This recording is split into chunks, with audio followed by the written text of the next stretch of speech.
or yeah, well, let's make it as wide as possible. How much time do you spend doing anything? Let's compare the amount of time you spend doing things.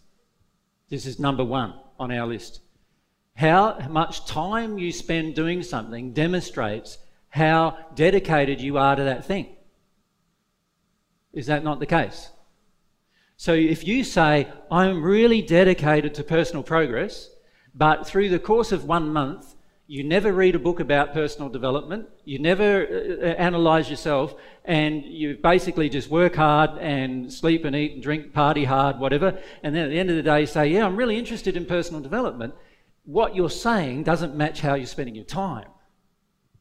And we need to become very accurate, and we need to have a very accurate analysis of how we spend our time. How do I use my time? Is number one question I need to ask myself. How am I using my time?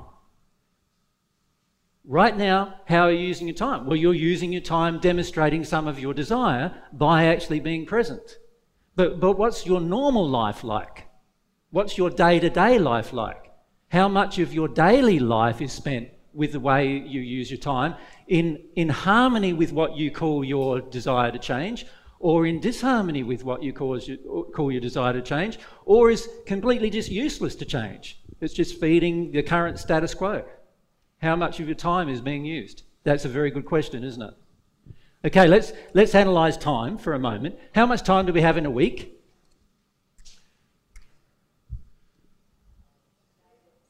Seven days by 24 hours a day. How much does that work out to be? 7 4 is 28. How does it work out? 7 is fine, 168, okay. So that's how much we've got. How much time? How much of the time would the average person spend sleeping? Because we're talking about analysing the time that we know we're using. See, for many of us, every night when we go into our sleep state, we've got no idea how we're using our time, right? And many of us don't have a memory of how we're using our time, so it's pretty pointless trying to analyse that when we don't even have a memory of how we're using it. Let's focus on the time that we actually have a memory of, right, that we can actually connect to, so that we analyse this question. So how many hours a night? 8, 9? 6, 7, 8, 9. Let's be really generous. 9 times by 7. 9 sevens. All right. So 105 is left, right? All right.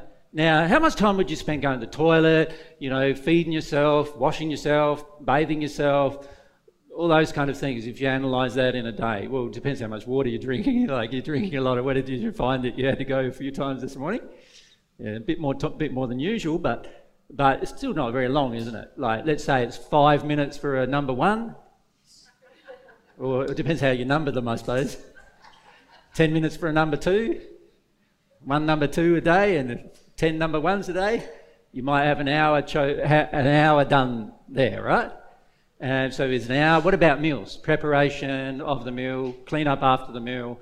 And you might have 3 meals a day. You might spend a half an hour, 3/4 an hour preparing the meal, 15 minutes having it, another 10, 15 minutes tidying up afterwards. There's an hour and a half times 3. That's 4.5 hours plus the ones, 5.5 hours. Let's make it 6 hours, shall we? We've been pretty generous there. 6 hours. So we take 6 hours. So what are we left with now? 99.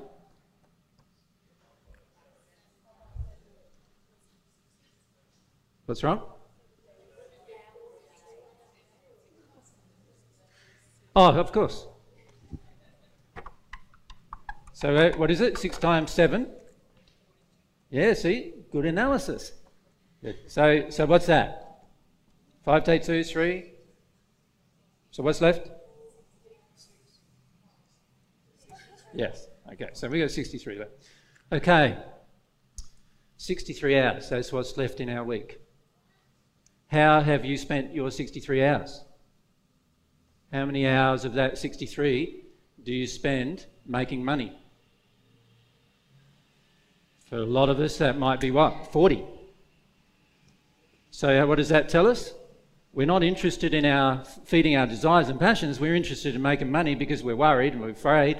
We're afraid that we're not going to be looked after if we do things God's way, which is engaging your passions, do the things you love and earn money doing that. We're afraid to engage that process.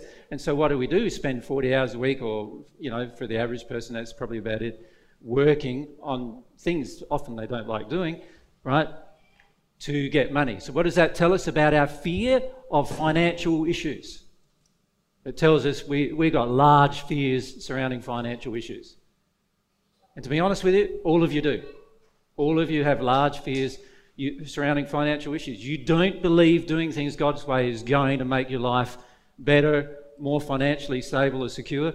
You believe we live in this world and we've got to make ends meet in this world, and so you spend a lot of your time doing it. You spend, in fact, 2/3 of the usable time satisfying this fear.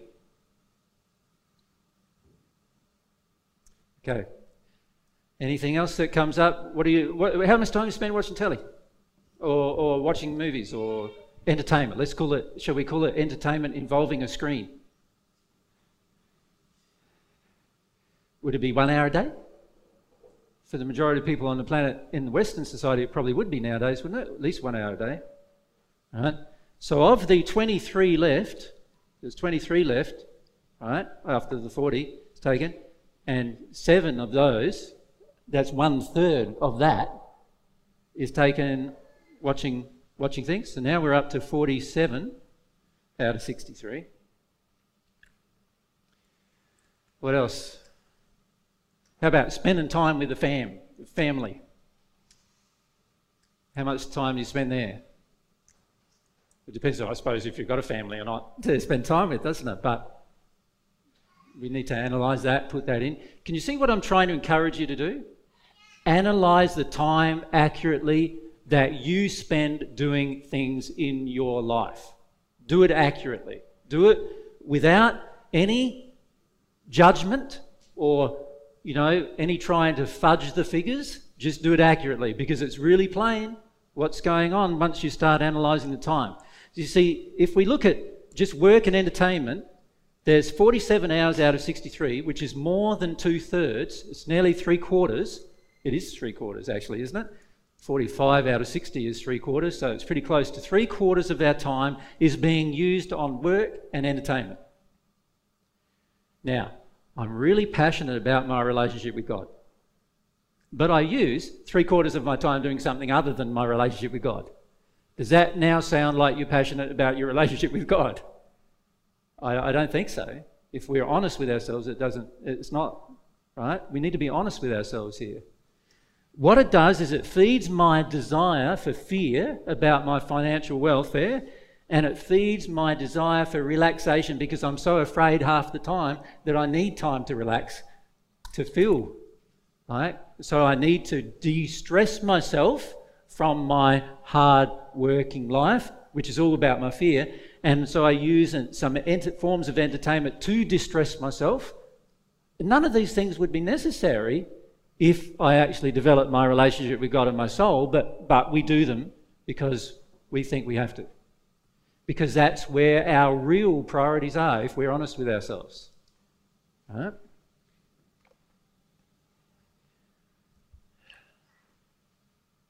What do you feel about that? Is that not true? We're analysing how we use our time here. A person who's really desirous of growth and change and a desire for God, would they be using their time where 3/4, 75% of their time is being used for something that doesn't help them grow or change? That's the question we need to ask ourselves, you see. We go.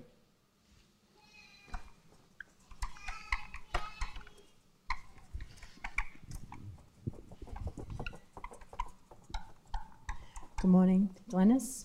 I'm just wondering about taking self-responsibility, because I work a full-time job, and before then I was struggling financially, So I took on the full-time job to be more responsible and pay my bills. And yes, if you weren't taking responsibility for your life before you got a job, and then you now got a job to take responsibility for your life, I feel that's a positive move in self-development. It's definitely more harmonious to care for yourself rather than expecting the world or the social system to care for you. Yes. Definitely. I still find myself with no time. Yes, but also what kind of job did you take? It's a pretty stressful job. Okay, so this is where we're not using our time in harmony with self-development because we're not loving ourselves. See, if we loved ourselves, we'd choose a job we really, really love and we'd dedicate our time to doing that job, and in time we would have enough funds to... And so you might switch it over, you know what I mean? You might start by taking responsibility, working in a job, and then you might change the job in such a way or do additional things in such a way that allow you to change the job. This is what you would do if you were wanting to grow. But if you don't want to grow, you would grab the job because you're worried about the money, right? And you know you have to take self-responsibility, so you do that. And so you grab the job and then you hold on to it for dear life for the rest of your life. That's not working for me. No, it's not going to work for anybody, right? Because most of us don't have a job we like. So, of course, sooner or later, it's not going to work. I do have a desire in what I'm doing, and I do enjoy it, but it's just loaded with a lot of stress. Yes. That I didn't realise was going to possibly be there. Yes, but we've also got to say, okay, I'm in this job. I need to have a job for self-responsibility. How can I grow in the way I engage this job that's completely in harmony with love? One way is by somehow removing the stress out of the job. Now, stress is not to do with externals. Stress is to do with what's going on inside of yourself, right? See, this is where I'm saying. So you could actually use the 40 hours that you spend at a job in self-development. You could. But the fact is that most of us don't. Because we're too afraid to challenge this area of it, we're too afraid to challenge that area. We do all sorts of things in our jobs just pandering to the system because we're too afraid to do anything, because what are we really afraid of? We're really just afraid of losing the job. Yes, yeah. All right? I have spoken truth to some of the clients, and my boss says that in my position I'm not allowed to say things. Well, see, now you're just using, to me, you're just using an excuse. Like if my boss said to me, I'm not allowed to say things about my personal ideas and concepts, I'd say, fine, I got no problem with that. That doesn't stop me from growing. Yeah, I probably didn't explain that properly. I have people, I need to ask Can you just, see, I think I need to hold up my finger to you today. This is resistance. This is resistance. Right? This is you not wanting to come face to face with how you use your time and analyse it accurately and be honest with yourself. Right? What you want to do is come up with a whole heap of excuses of why your life right now is the only way you can make it. And a person who desires personal change doesn't do that, ever. They don't ever do that. So that's resistance. You know what that's resistance to? Because this brings me to number 2 in my list. You follow? So that's one. The second way we measure whether we really want to change or not is by our resistance to truth, which is exactly what you just had.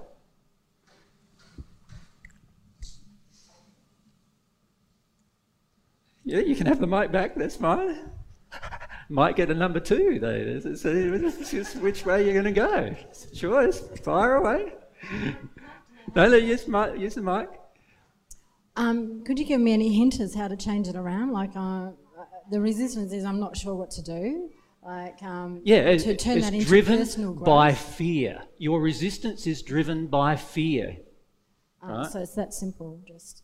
Well, next talk that Corny's going to give you, you'll start to analyse your fear a bit and see whether it's even real. Because a lot of your fear is not even real, right? You're just making excuses many times, but your resistance is driven by fear. Right? And you excuse it. That's the problem. You excuse your fear. You go, no, my fear says to me, I can't do that. And so you don't. Now, a person who loves truth doesn't do that. They don't go, I don't want to hear that because I'm afraid. They don't do that. Right? So this is how you measure whether you really want to grow. You do not really want to grow. You want to resist the truth. So be honest about it. Every time you feel that feeling, just that slight feeling of resistance, be honest about it. Feel that feeling. Go, yeah, here it is again, that same resistance that I have to just feel the truth hitting me and feel what it's going to mean to my life. It's going to mean my life changing. I don't want to change, really. I want everything to be safe, secure, under control. This is a problem you know you've had for a long time, and you're not feeling the emotion. Now, many of you who are stagnant have this problem. You're not feeling the emotions involved with how much control you want in your life. That's fear. That's going to resist the truth. You're going to be pushing the truth away. We're trying to help you do the opposite this week. We're trying to help you have no resistance to truth, and already there's resistance to truth. No, I don't want to hear that. No, I don't want to hear that. I don't want to hear that. I don't want to look at how I use my time. I don't want to see my emotional response to truth. If you're honest with yourself, how many of you have a great emotional response to truth? I've met a few of you already in the audience yesterday who do have a great emotional response to truth. But in my personal reflections, there's not many of you who do. You have instead a resistance, a pushing away of truth. That's where the majority are, pushing away truth.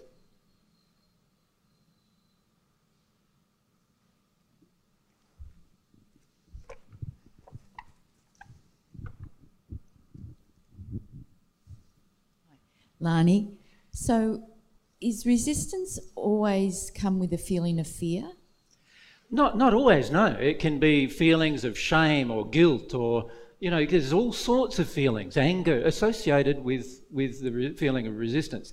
It really doesn't matter what the feeling is. You can recognise the feeling easy enough, right? Anybody around you can feel it. Like, as soon as you start engaging a conversation, as soon as somebody raises a problem, they're in resistance. See, if you were really dedicated to personal changes, there wouldn't even be problems in your life, there'd be solutions in your life. Isn't that true? If you were really dedicated to personal change, you'd be looking at everything from, how can I solve this? You'd be very positive. You wouldn't be going, no, I don't want to do this, no, I don't want to do that. Just that, like, fear, grips me and... Honestly, as you'll find in the next talk, you're using fear as an excuse to not do things. I've got lots of fear still. I don't use it as an excuse to not do things or to do things. You do. This is the problem. You're using things as excuses. That's causing resistance to truth. You're really saying inside of yourself, because I have this fear, I shouldn't have to. That's what you're saying. And that's resistance to truth. Yeah. Okay, any idea what the third one might be that you can measure? These are ways that you can measure what you do in your life. If you're honest, again, it's going to require some honesty, but, these are pretty straightforward things that you can do. What's the third one? Any idea what that might be? If we come to across the hand to here.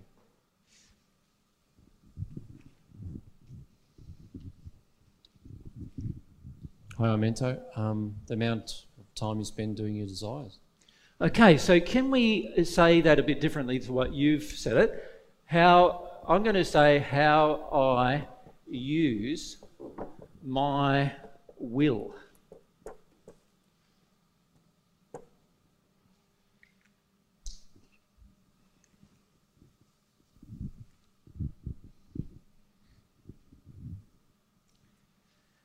Now, today we're going to introduce you to a concept about how you use your will. Mary's going to do that in a talk today. So I'm not going to get much into it. What I'm going to do is ask you to look at your daily life and see how you use your will. So when a situation comes up in your life, for example, that is traumatic to you, that where your fear gets triggered or your shame gets triggered or another emotion you don't like feeling gets triggered, how do you respond? Do you use your will to love, or do you use your will to attack, resist, run away, and all those other things? Which way do you use your will? You can measure that. You can be honest about that and measure that. For the majority of us, we don't use our will to love. We use our will to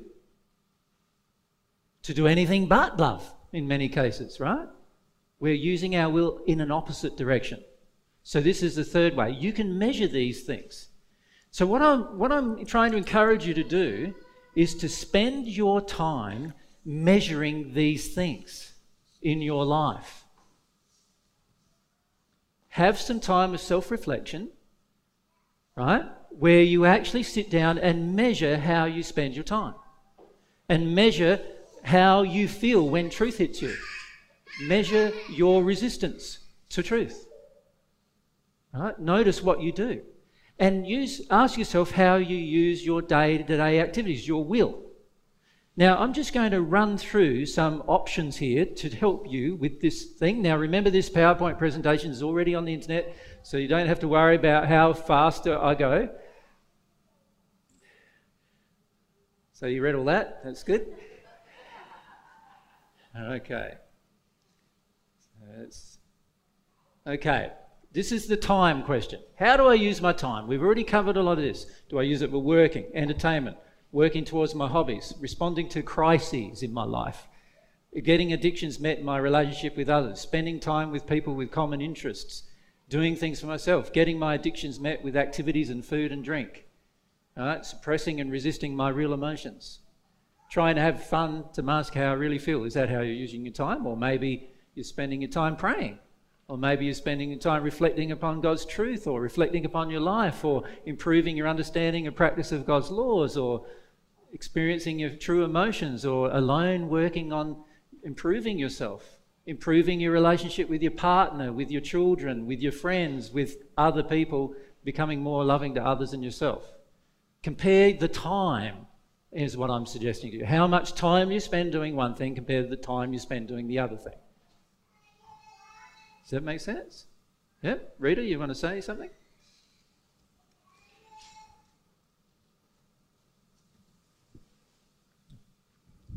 Rita, does it also mean I can do the same things almost, but I approach it differently? I do it with more honesty and with more feeling, like if I prepare a meal, or if I don't let my thoughts run wild or go back to the past. Or remember, I'm asking you to do this, what you do automatically, not what you try to do. Because as you're going to learn tomorrow, a lot of what you're trying to do is actually not your will.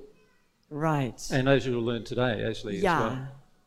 as well. So when you suggest I'm there preparing my meal, I try to have a feeling of love towards my meal. Well, that's you trying.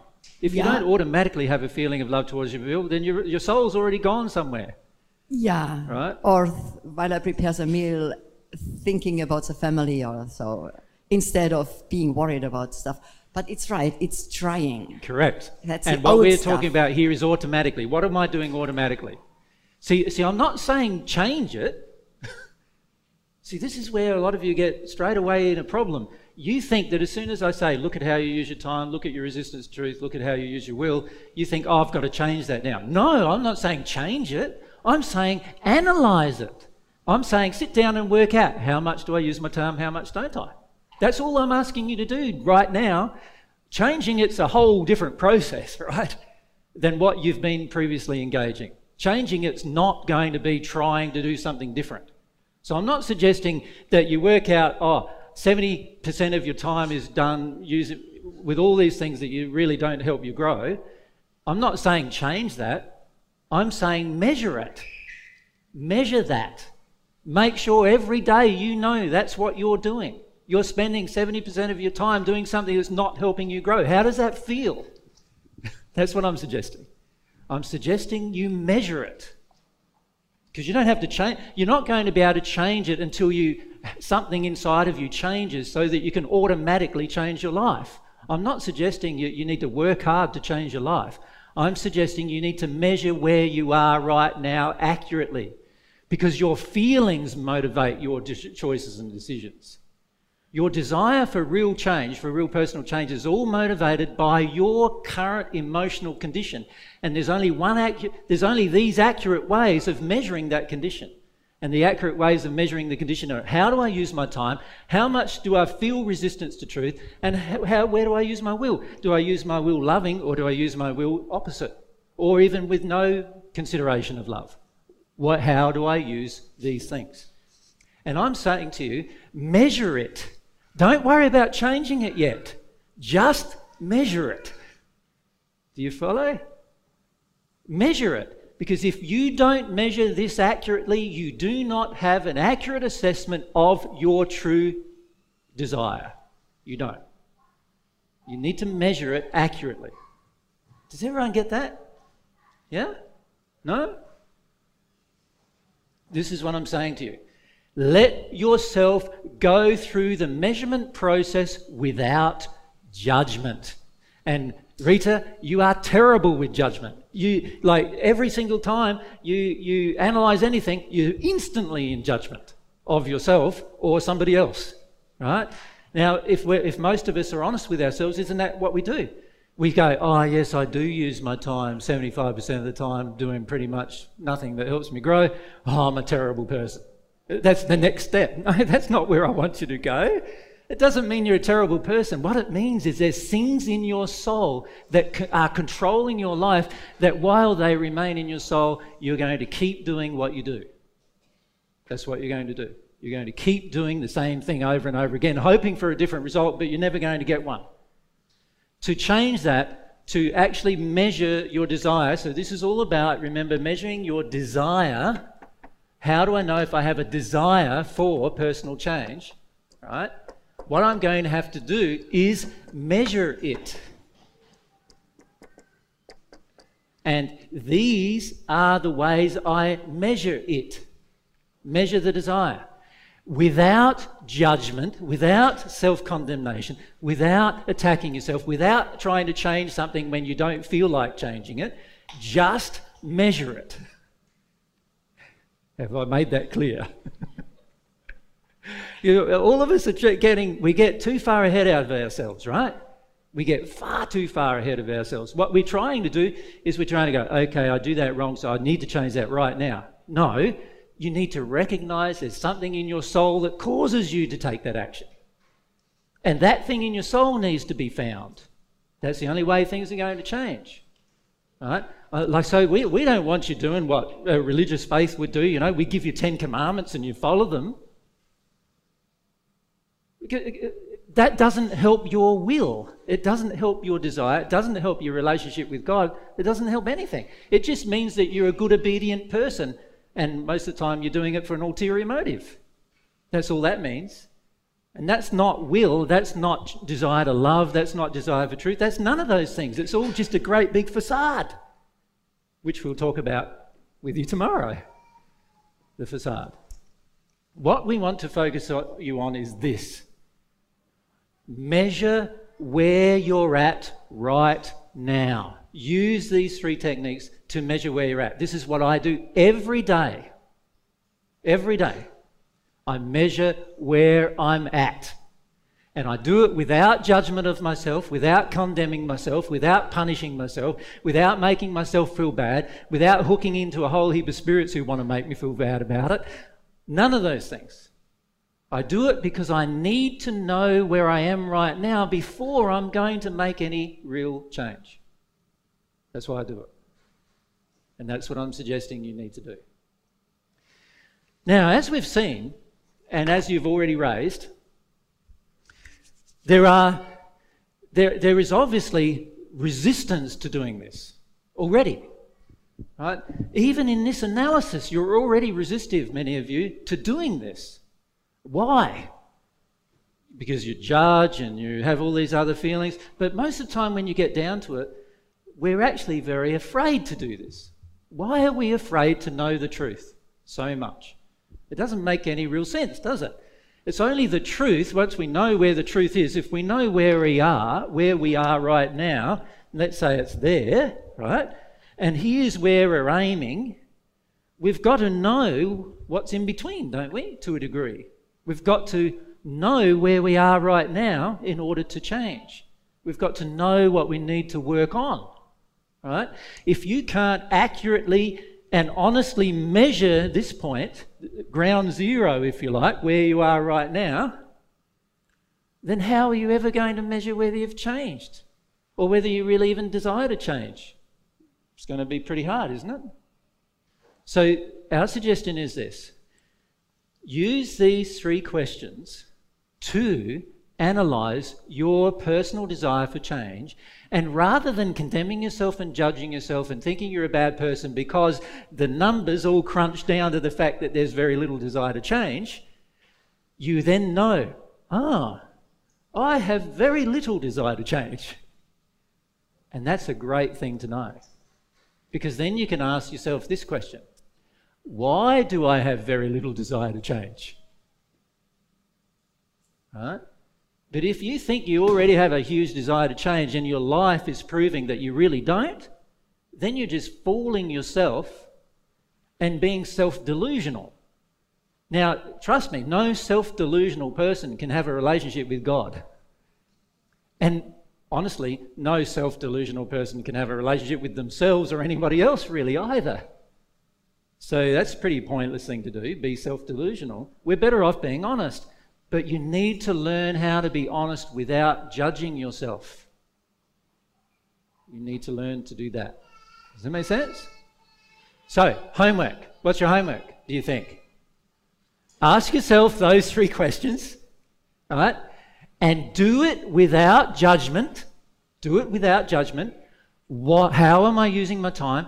How much resistance, if I'm honest with myself, how much resistance do I have to truth? And how do I use my will daily? Do I use my will to love, or do I use my will like I just go where the flow goes, where anything takes me? How do I use my will? Is my will even very developed at all? Ask yourself those questions. So get out that notebook that you brought with you that Mary suggested you needed to bring in her emails to you, and start noting down these things. Make an accurate assessment of how you use your time, how much resistance you have to truth, and how you use your will. Can you do that? So that's first homework. G'day. That's what I'm going to leave you with. Now, I must say though, we've already identified, haven't we, through this discussion and the feelings that you already have that demonstrate that you must have some fear of change. Is that not true? There's got to be things here that you're afraid of.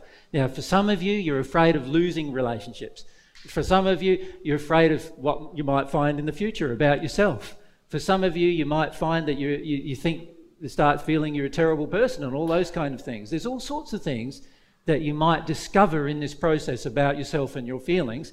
And many of you have terrible feelings about those things that cause you to live in your fear. So the question then becomes, how am I going to resolve my fear of change? And what is my fear of change really? Well, what we're going to do is we're going to have a break for 5 or 10 minutes so you can go to the toilet, and then Cornelius is going to come up and talk with you about the subject, fear of change. Does that make sense? So let's do that.